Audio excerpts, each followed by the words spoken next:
Olá amigos da Ferrovia Minas Rio, tudo bem com vocês? Sejam todos bem-vindos a Perdões Minas Gerais. Estamos aqui no alto, né, no nosso drone, trazendo para vocês o melhor do trem. E esse trenzão aí, ó, tá imperdível. Estamos gostando da passagem dele, né? Estamos vendo uns trechos. E é isso aí. Então, pra gente ver completo, vocês correm lá, prepara aquele cafezinho, se acomoda confortavelmente onde estiver, pega o pão de queijo também, já sabe, vem com a gente, bora pro vídeo.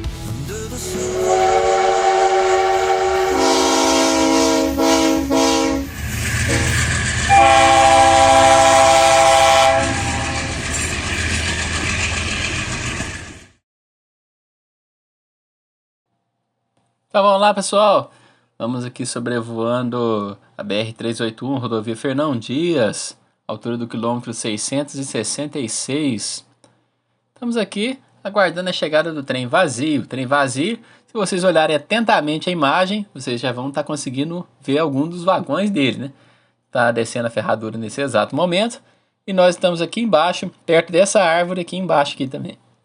Estamos aqui esperando o trem vazio, que logo logo estará dando as caras aqui para nós. Vamos dar um pouquinho de zoom, né?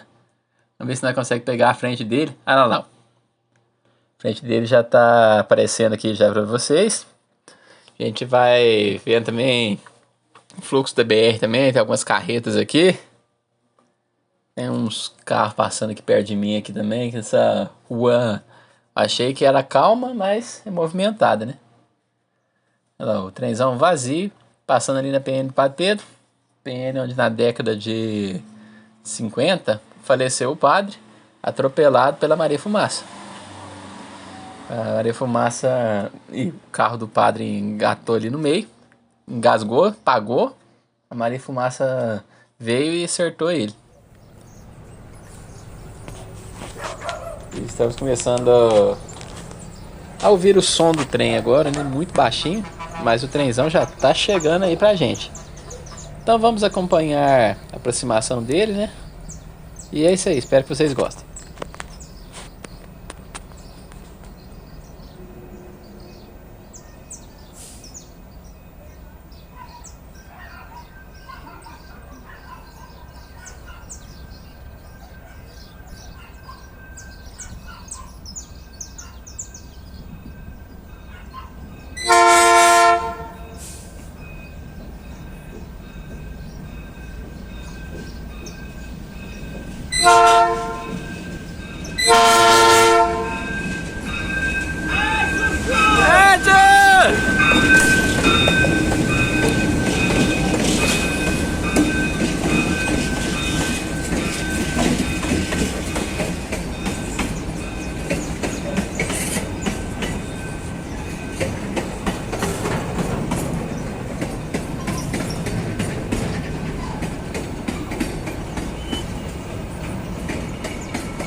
searching for boys.